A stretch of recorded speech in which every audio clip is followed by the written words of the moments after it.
Sir, Mumbai के अंदर बाबा सिद्दीकी की हत्या कर दी जाती है, गोलियों से भून दिया जाता है। क्या ये राजनीतिक षड्यंत्र चल रहा है मुंबई के अंदर, या उनकी कोई पर्सनल दुश्मनी हो सकती है? क्या सोचते हैं आप, क्या लगता है आपको?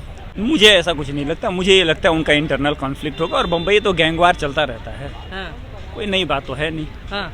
तो लोगों का ये कहना है कि अगर मिनिस्टर सेफ नहीं है मुंबई के अंदर, तो आम आदमी कैसे सेफ फील कर सकता है अपने आप को? भैया ऐसा थोड़ी होता है। मिनिस्टर ड्यूटी पे थे हाँ। तो अपने घर मिनिस्टर है तो फिर हाँ। फॉरेन मिनिस्टर हैं ना, ड्यूटी हाँ। में नहीं है ना। हाँ। आराम से घूम रहे थे, उनके ऊपर टारगेट था, आया कोई मार के चला गया। हो सकता है हाँ। उनकी कोई पुरानी दुश्मनी रही हो।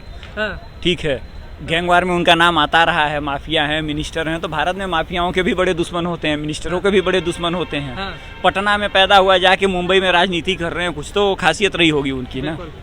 तो उसका दंड है, भोग रहे हैं। इसमें सरकार को दोष देना, मैं इस बात से सहमत नहीं हूँ। हाँ। कोई एक मर्डर होने से, चूंकि प्रॉब्लम ये है कि वो मुसलमान था, इसलिए भारत में नेताओं को वो हाँ। वोट बैंक है ना, मुसलमान वोटर हाँ। तो है नहीं। हाँ। तो वो वोट बैंक है, तो वोट बैंक के लिए पेट में मरोड़ ज़्यादा उठने लगती है। अच्छा। बस इतना सा मैटर है। तो लोगों का ये कहना है कि वो एक सेकुलर नेता थे, वो धर्म की राजनीति नहीं करते थे, उसके बाद भी उनको मार दिया गया, और जो मारने की पूरी जिम्मेदारी ले रहा है वो खुद जेल के अंदर है। तो ऐसा कैसा हो रहा है कि जेल में बैठा इंसान लोगों को मरवा रहा है? कैसा ऑपरेट कर रहा है गैंग को? ठीक वैसे जिसे दाऊद इब्राहिम कराची में बैठ के ऑपरेट कर रहा था। हाँ। उसके ऊपर तो किसी ने सवाल नहीं उठाया कभी। हाँ।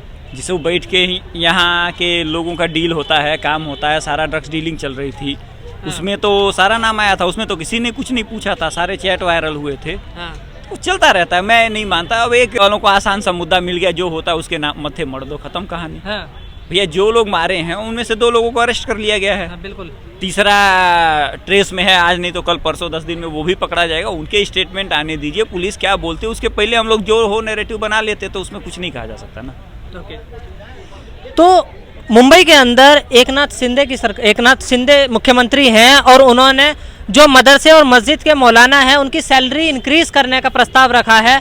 और लोगों का ये कहना है कि अगर बीजेपी अलायंस में है उनके, और वो मुस्लिमों की सैलरी या इमामों की सैलरी बढ़ा रहे हैं, अगर यही काम कांग्रेस करती तो आप फटाफट उस पर एलिगेशन लगा देते कि वोट की राजनीति कर रहे हैं। क्या अब एक नाथ शिंदे वोट की राजनीति नहीं कर रहे हैं?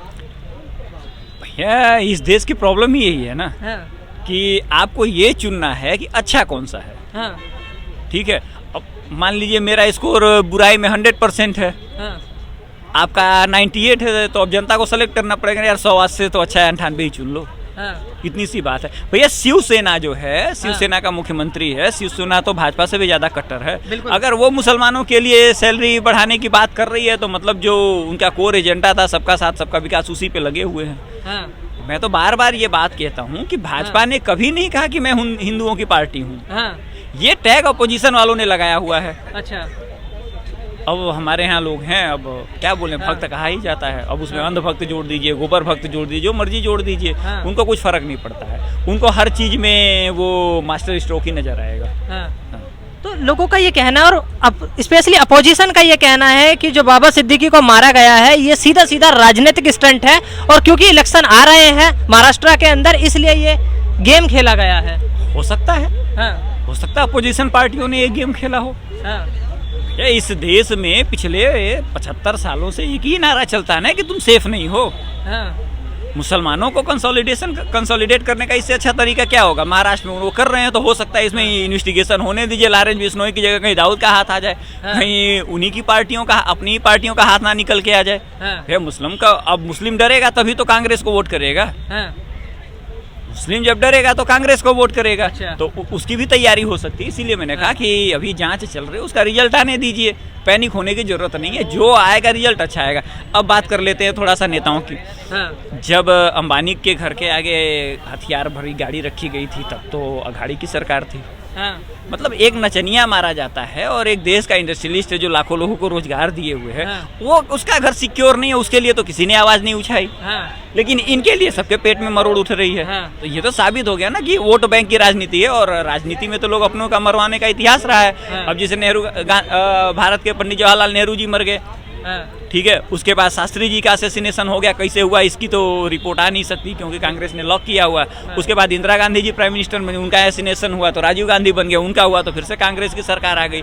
भैया एक पार्टी का मोटस ऑपरेंडी है कि मेरे घर का कोई मरेगा मुझे सत्ता मिलेगी, तो हो सकता है इस बार किसी और को बलि का बकरा बना दिया गया हो सकता है ना भैया। एक हिस्ट्री की मैं एक पैटर्न की बात कर रहा हूँ, वो कांग्रेस का पैटर्न रहा है, कोई मरता है तो उनको फायदा होता है, तो इस बार इन्हीं का नंबर लगा दिया गया, कहाँ से 2 महीना बाद चुनाव है। बिल्कुल कर सकते हैं, हरियाणा में चूक गए हैं तो हो सकता है यहाँ अब मुसलमानों का वोट मिल जाए तो बढ़िया है, उसके लिए भी तो किया जा सकता है। कह रहे हैं जम्मू कश्मीर के अंदर अलायंस करने को तैयार है बीजेपी। भैया राजनीति है, बीजेपी कर, वो तो बोल दिया ना बीजेपी अलायंस कर लेगी, तभी कोई बड़ी बात नहीं है, तभी मास्टर स्ट्रोक कहा जाएगा, उसमें कोई बात नहीं। वो अलग बात है, अलग से चुनाव लड़े हैं। हो सकता फारूक अब्दुल्ला और एनडीए का तो गठबंधन रहा है ना।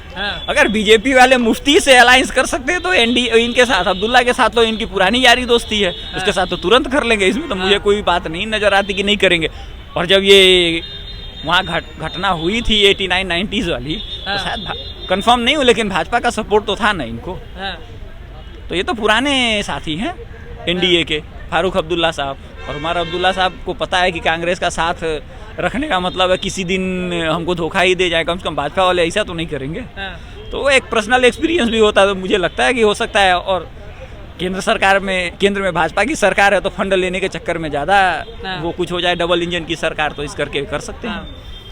अपोजिशन का यही कहना है कि सीधा सीधा केंद्र में बीजेपी की सरकार है, इसीलिए फारूक अब्दुल्ला उनसे अलायंस करना चाहते हैं। नेशनल कॉन्फ्रेंस तो कांग्रेस का कभी गठजोड़ नहीं रहा है, लेकिन भाजपा के साथ तो उनका रहा है ना, ट्रैक रिकॉर्ड है, कई बार वो सरकार में रहे हैं, तो हो सकता है कर लें। और कांग्रेस वालों का कोई भरोसा नहीं है, वो 2 घंटा पहले वो बोल देंगे भैया आप मुख्यमंत्री पद की शपथ लो, बाद में उनके विधायक बोलेंगे भैया हम तो नहीं जाते, काम खत्म।